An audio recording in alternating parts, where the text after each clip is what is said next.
Hello and welcome to Bella Star Astrology. I'm your host, Stella, here to talk to you Tauruses about October 2022 and what this holds for you guys this month.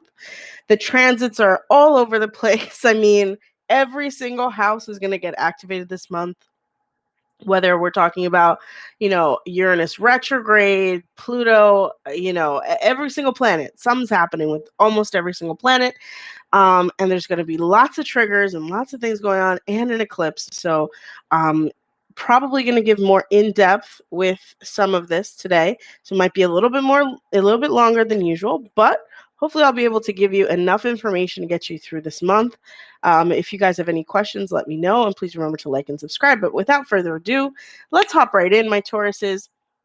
We're looking at this month with a lot of activity with Mercury, a lot of activity with planets going direct, a lot of activity in Scorpio, and just some really strong energy between Mars and Scorpio at the end of the month. So it's going to be interesting times. We start the month with Mercury going direct in Virgo, the first planet to go direct of, I believe, the 3 that go direct this month.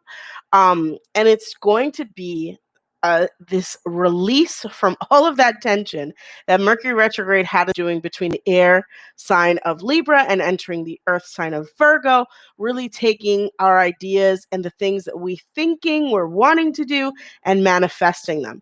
And the fact that it's happening direct in your 5th house for you, Taurus, it means that it's going to have a lot of things on your mind when it comes to children, when it comes to how you're building your life in terms of romantic life. And then, of course, what brings you joy? How are you preserving your self-confidence? And how tied is it to the 6th house matters? Because you have to remember, is your value tied up, or how you feel about yourself tied up in what you produce? And that's what you're really going to be asking this month. Is love enough for you, or do you need something more, right? Moving on, we've got Pluto going direct in Capricorn. And as we all know, Pluto is a planet of depth, of deep thought, and more so than ever, Capricorn being in your 9th house, this whole transit of Pluto and Capricorn in your 9th house has been transforming your thought process, transforming what you believe is possible. And obviously, where you might actually live as the 9th house, is also the house of travel. Exploring different cultures, exploring different ways you can live on this earth and how you manifest those, thoughts, everything that you are experiencing in this life is now being transformed. So the good news about Pluto going direct is it's going to continue this process. And what you're going to get out of it this month is a lot stronger feelings about what those plans are, a lot more concrete about what it means to be someone living and being someone who can manifest on this planet. Are you going to do what you want now that your thoughts are more in alignment with your sort of energy, or are you going to continue on this path where you continue to doubt yourself? Pluto's going to challenge that this month. Moving on, we get to the full moon in Aries on October 9th. Oh, and by the way, Mercury direct is October 2nd. Pluto direct is October 8th. And then right after Pluto direct is the full moon in Aries. And that's where you really have this strong energy. It's going to be just some sort of energy that you need to get your inner workings going. That's why I think this has a lot to do with your own self-confidence, just because we're getting the 9th house of beliefs, the 5th house of just yourself and your self-expression and how confident you are on this planet. And then we get an activation of Aries, and it might be the end of an era in self-doubt. It might mean that you get to transform how you feel about yourself and how you feel about what you're able to accomplish.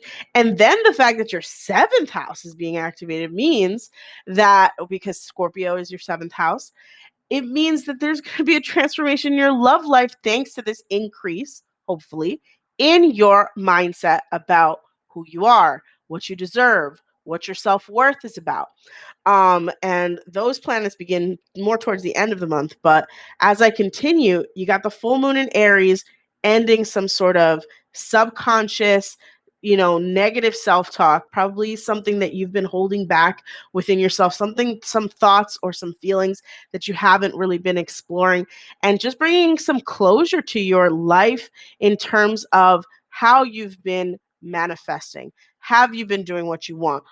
Is everything that you're doing like necessary? Can you slow down so that you can be able to focus on enjoying your life in the now, as opposed to this rush that a lot of tourists end up doing because they're trying to fit it all in at the same time, right? No, slow down. Look at your life as full already. Look at what you already have. Appreciate what you already have. And then Mercury enters Libra, and this is the sixth house again. This is going to be about your health, about your work-life balance. A lot of you might be reevaluating whether or not the work that you're doing is reflective of this new self-confidence that you're building. And it might mean that you get to look at different options that you can do in this planet, on this earth, in terms of work. And I mean total transformation, because every house is being activated this month. It could be a total transformation at the end of the month about bringing your daily activities, your goals, etc., in alignment with the self-confidence you're building. And then moving on, Saturn goes direct in Aquarius, activating your 10th house. Again, we're bringing into alignment with what you do on a daily basis, the activities, the work that you do. And 10th house is all about your career, your long-term goals, the structure of your life, where you are in the world, you're standing in the world. And now the Saturn is going direct in Aquarius. This is going to bring even more life to you. And Saturn being the planet that slows everything down while it was retrograde, I'm sure it felt even more frustrating. You were just like, I'm worth more than this. I know that I can do better. And suddenly, Saturn appears to guide you, to give you a light. And if you've been patient with this transition, if you've been patient with yourself, don't make any rash decisions just because you're feeling out of alignment with what you're doing. No, Saturn is there in your 10th house to help plan and put all of your ducks in a row. And the gifts of Saturn being in this house for the last about 2 years, it's going to keep going for a little bit longer, is that you can get exactly what you want out of life, out of the work that you do, if you follow the lead of Saturn, if you follow whatever you're being called to do. There are gifts of Saturn just as there are setbacks, because it's going to realign you with your life. It's going to realign you with what your journey on this earth is supposed to look like, right? Where you're supposed to serve, especially being that Aquarius is actually the sign of the people. Maybe you should have a more active role when it comes to maybe social justice projects you're into, or how you help others. Or maybe there's a job out there where you can incorporate the belief systems that you have, since ninth house is being activated, and the newfound confidence you have in yourself to be able to do something that can help other people and help change lives, right? And then we move on, and we can see that Venus is entering Scorpio. And like I said, this is the big Scorpio energy that's happening. Venus is entering Scorpio October 23rd, Sun entering Scorpio October 23rd, then the new moon solar eclipse on October 25th. And it's just like boom, boom, boom. We got Venus entering Scorpio, Sun entering Scorpio, highlighting all of this love energy. And so all of this newfound confidence that you're building, because the month started with that fifth house activation, all of that, especially the fifth house is also romance. Maybe you meet someone new this month. Maybe there's an opportunity for you to go out on a date with someone, especially if it happens at the beginning of the month. Don't skip it. Like, say yes to whatever date is offered, barring obviously creepers that you're not interested in, but in a reasonable manner. If you find someone who sparks you, who gives you life, who changes your view on love, because also you're going to have a solar eclipse there in 2 days. So this means transformation 1000% in the sign of transformation. So for all my Taurus out there, if you're wondering, should I go out on a date in October? Yes. this could be the person that changes your life. Or if you're already in a couple and you're wondering, how can we transform our wealth? How can we create more love together? How can we, help to fertilize and have children? This will be a wonderful time for you to start having those conversations as well. Maybe even gaining confidence that you could be a father or a mother.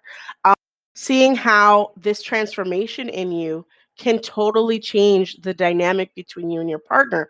Or even better, the dynamic between you and your partner deepens. You guys grow. You guys understand each other on a deeper level. You're able to maybe accomplish something you didn't think was possible before, especially since there is so much activation in your belief systems and your self-confidence. Like, you can come together to create something new in business or in relationship that you didn't think was possible before.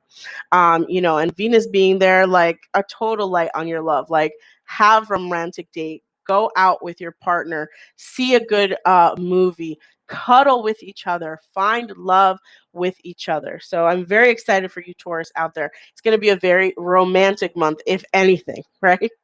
Of course, we move on, and Jupiter goes retrograde in Pisces on the 28th. This is going to activate your social life. Jupiter's been there for a little bit, reactivating if it wasn't activated because of the situation we were having for 2 years. Now we're going to have a reactivation. It's going to go retrograde. It's going to be even stronger. But what you want to be careful, as much as Jupiter expands, as much as Jupiter enlightens us, because of that expansion, we get to experience so many things. It's happening in the most social house, your 11th house, in Pisces. What you want to make sure, since it's just a Pisces is like a well of, like, there's no edges there's no end in sight to that, and Jupiter's in its own sign, you might attract a lot of maybe phony people. You might attract people that are not in alignment with what your values are. You might attract people who challenge your new confidence that you're building, so that you are able to confront yourself and say, is this really the type of friendship that I want to be building? But of course, on the flip side, it also might introduce you to the very people who help build that confidence as well. And in retrograde, it being stronger, it's going to be a lot of positive energy, a lot of positive connections. It's in its own sign, so it's even stronger, and it's in retrograde, so it's closer. And there's just so many things going on in your life that you're feeling super connected to while Jupiter is in this house. So don't give up the opportunity. Like I said, if you get an opportunity to go on a date, or even better, it could be that a friend invites you to the right party, and that's where you meet somebody that you fall in love with. And of course, that's the new moon solar eclipse energy in your 7th house, just reactivating and igniting you in every possible way, transforming your love life, right? And then we have Mercury entering Scorpio on October 29th. And really, the tail end of the month is so fun. Solar eclipse, Jupiter retrograde, Mercury in Scorpio, another activation of your 7th house.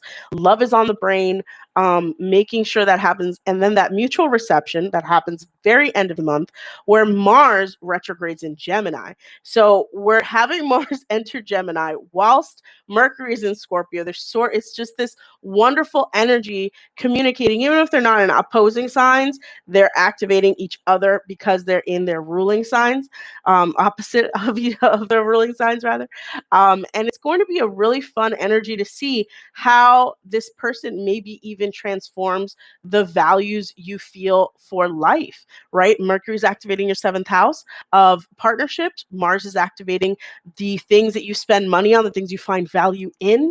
And you might end up, maybe you go on vacation with this person. Maybe there's an escape that you guys end up planning together, like an escape to an island and traveling together, especially since there'll be a 9th house activation, is a big hint that you're changing maybe where you're going to be living in the future, right? You might get swept up by, I don't know, an internet millionaire and end up getting married. Who knows? I certainly don't recommend rushing the process. Saturn is still direct and still in your 10th house. So always take your time wherever Saturn is concerned. And when you're getting married, you are changing your status, which affects your 10th house. And you want to take your time with that. But I would say for everyone this month, everyone's going to be experiencing a very intense month. There's going to be an eclipse. Take your time, Taurus. You don't have to rush through this process. And every single house is getting activated in your chart. Scorpio being the main house with the eclipse, Venus, Sun, Mercury activation. Then your sixth house with Mercury and your fifth house with Mercury. Leo's going to have Jupiter opposing it, or sorry, Saturn opposing it. Jupiter is going to be opposing Virgo in your fifth house at the end of the month. And, Mars is going to be in your second, Uranus in your first, and with Uranus, anything goes, anything happens. And of course, the full moon in Aries, which is going to kick off your month with a bang, and you're going to be shifting your perspective on so many things. So hopefully this will be a month where it boosts your confidence, you gain the ability to attract the right partnerships and the right partners and the right friendships to help continue that confidence boost. And most importantly, you take your time with whatever big decisions you're going to make, because although the changes can be a forever change, you want to make sure it's in the right direction. So good luck to you, Taurus. I'm really excited for this month for all of us. I mean, every single sign is going to be experiencing this wild activation, but for you, especially in your love and in your standing in the world, and especially with the confidence you have in yourself, I'm really hoping that this month for you will be excellent. Please comment below if you had a wonderful month. How did this crazy month affect you? All of these planets activating your entire chart. Tell me how it went. I would love to hear it. As an astrologer, I'm kind of obsessed with this. So it's really interesting to see how these planets manifest in people's lives. And for you Taurus out there, good luck this month. And I hope if you haven't found love, you do. And if you have love in your life, it gets expanded and enhanced by this month. So good luck.